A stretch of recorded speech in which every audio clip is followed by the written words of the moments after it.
Hello mga kagala, andito po tayo ngayon sa isla ng Samar. At makikita po natin dito ang signage na Welcome to Samar Island. Kapit na po tayo sa San Juanico, ang tulay na nagtugtong ng Samar at Leyte. Dito na po tayo sa may paanan mismo ng San Juanico Bridge. Ayan, yan po ah. Welcome to San Juanico Bridge. Ayan. Kaya kakikita po natin, ang dami mga dumadaang sasakyan. Ang San Juanico Bridge po ay ginawa noong time ni Presidente Marcos Sr. Ang haba po ng San Juanico Bridge ay sobra 2 kilometro. Po mga papuntang Manila na mga bus.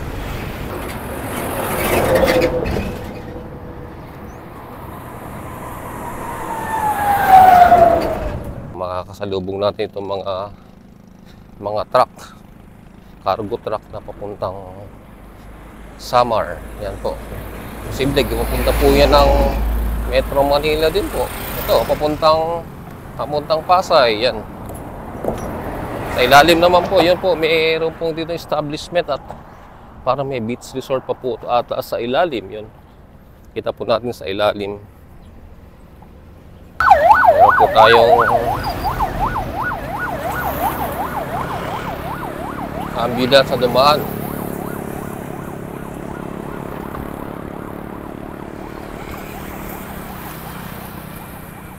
Yan po. Napakaganda po ng mga tanawin dito. Dito po sa ilalim ay may 2 isla tayong makikita sa ilalim ng San Juanico Bridge.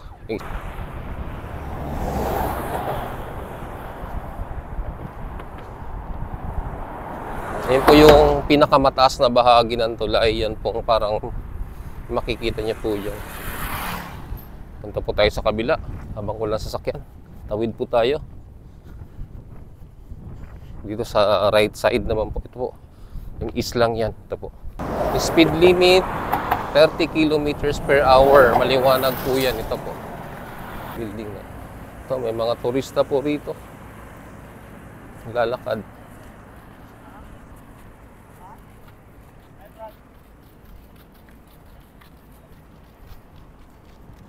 Ito, nagsimula na tayong umakyat. Medyo mataas-taas na po yung parte na to ng tulay ng San Juanico Bridge.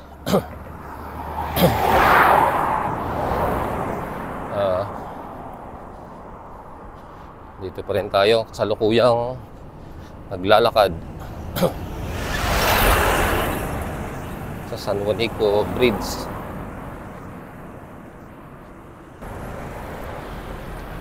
May mga sasakyan. Ito po, ayan. Yung mga isla, yung islang to ay well landscape. Tapos po ay napakalinis niya po. At pinapaalam din po dito na bawal pumarada. Ito po, may signages po dito. Ito po yung isla na sinasabi ko sa inyo to. Yan po.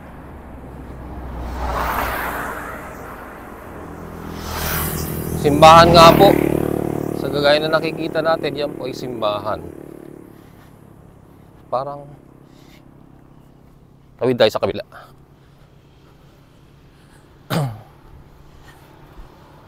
Ayan. Ito yung nasa ilalim na isla yung islang nasa ilalim ng San Juanico Bridge. Dito po tayo sa kabila. Pero ito po ay kadugtong ng islang nabanggit ko po sa inyo.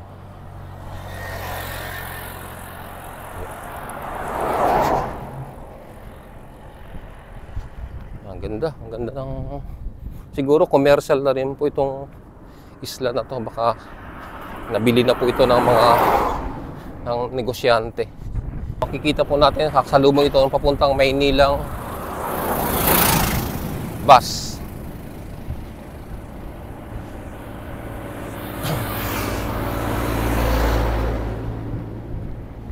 Tawid po tayo sa kabila para makita natin kung simbahan nga po yung nasa nandun. Tawid po tayo dito. Ayun, simbahan nga po. Ang nasa ilalim po ng tulay. Tingnan niyo po. Ayun, may krus, may altar, may lamesa na pwedeng pagdausan ng misa. Yan po. Kahoy po ng coconut tree. Yan po. Yan po.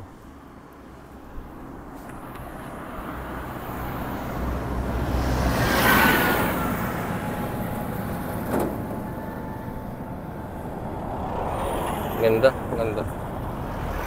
Hindi ko alam kung barangay na to wala naman pong mga akong residente ako nakikita. Possibly private resort na po ito, private island po. Malapit na po tayo sa summit o sa tuktok ng San Juanico Bridge. Lakad lang tayo. Medyo malayo-layo na rin natin nalakad. Kaya gagaya nga po ng sinabi ko kanina, ang San Juanico Bridge po ay sobra 2 kilometro ang haba. Ito ang dating pinakamahabang tulay sa buong Asia. Pero ngayon ay nabago na po lahat kasi may mas mahaba na pong tulay dito. So, dito pa rin po tayo naglalakad. Nandito na po tayo sa halos sa pinakamataas na bahagi ng tulay ng San Juanico Bridge. Medyo mainit na po ang panahon kasi kayo ngayon po ay 10:56 na po na umaga. Medyo mainit na po ang panahon. Kaya yan po nakikita nyo ay papuntang Tacloban City. Doon po yung Tacloban City. Hindi po, may mga nagpipicture taking po rito. Mga turista. Nakamotor. So, nandito na po tayo sa pinakamataas na bahagi ng San Juanico Bridge. Ang dami mo. Tayo ay patuloy na naglalakad pa rin po dito sa San Juanico Bridge na nagdugtong ng Samar at Leyte. Yan po. Mahangin po rito. Kaya hindi mo mararamdaman yung init. Mararamdaman naman, pero hindi ganun kainit na kagaya ng walang hangin. Kasi normal naman talaga sa dagat na mahangin talaga. Kaya yung init ay hindi mo ganun kaalintana. Malapit na po tayo sa dulo ng bridge. Bawal pumarada. No urinating, loitering, vandalism po nakalagay po dyan. No? Tayo pa rin po ayan dito. At halos makarating na po tayo sa dulo ng San Juanico Bridge. Ito na po, pababa na po tayo dito. Palusong na po, hindi kagaya kanina ng napaakyat. Ay, malapit na po tayo sa dulo. Sa dulo po ng San Juanico Bridge ay meron pong maritime school dyan. Na kung saan, dyan po nag-aaral yung mga kumukuha ng seaman. Na ang trabaho ay sa barko. Malapot na po natin marating ang dulo ng San Juanico Bridge. Ayun pa rin po ay patuloy na naglalakad para makakuha ng footage dito sa San Juanico Bridge, ang tulay na nagdugtong ng Samar at Leyte. Pag narating mo yung dulo, nasa Samar ka na. Pag tumawid ka pabalik, nasa Leyte ka na. Sa right side ko po, makikita po natin may mga beach resort sa kabila. Tawid tayo sa kabila.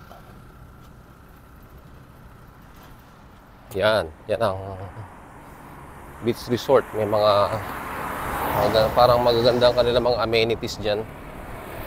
Dito naman sa side na to, ay parang ganoon din po. Pero yan po ay nasa ilalim na po ng tulay ng San Juanico. Ang tulay ng San Juanico ay isa sa mga popular landmarks ng Tacloban. Pero siyempre ito po ay part din po ng ito nagdugtong ng Samar at Leyte.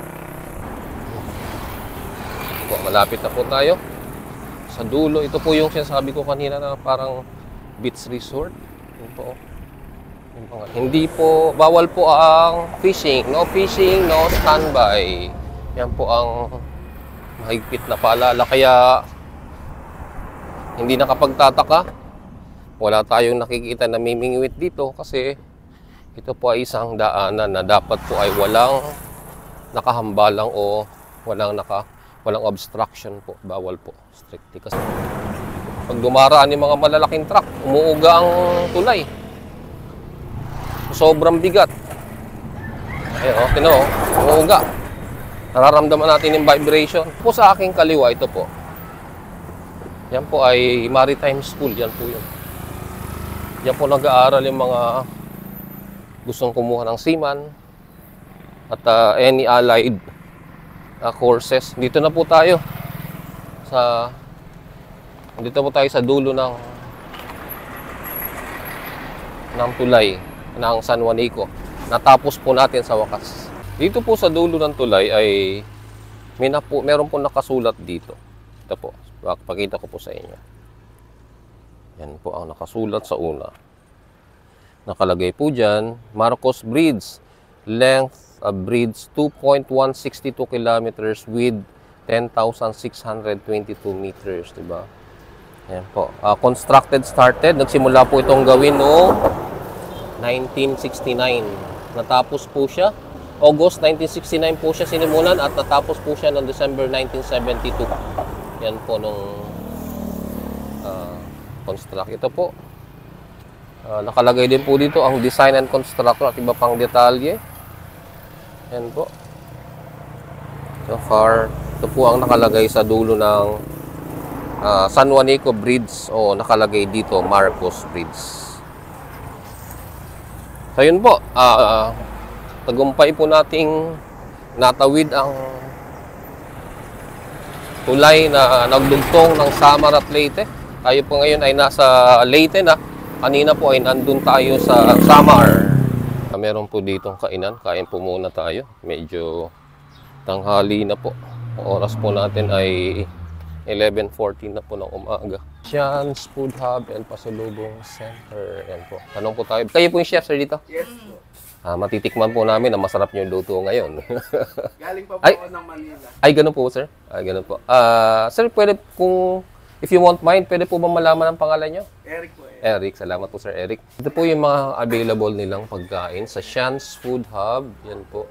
Ang muron. Suman at chocolate and... Ayan po. Kilala po ang Tacloban sa muron, di ba? Ang muron pa hindi po yung mahina yung ulo. Ito po yung pangalan po ito ng suman na napakasarap. Tingnan niyo po. Oh.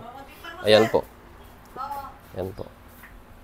Ito po yung price range ng mga food nyo rito. 99 to 100. Only rice.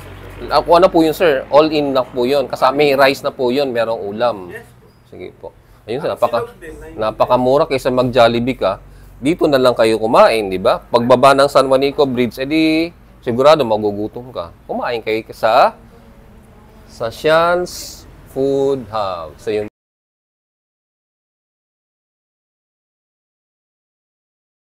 Gravy. Sarap. Kain po tayo.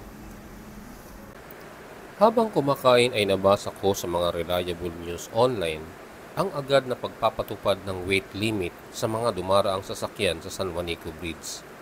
Ayon sa advisory ng DPWH Office No. 8 na ang mga sasakyang papayagang makadaan sa San Juanico Bridge ay ang tumitimbang ng 3 tonelada at pababa lamang.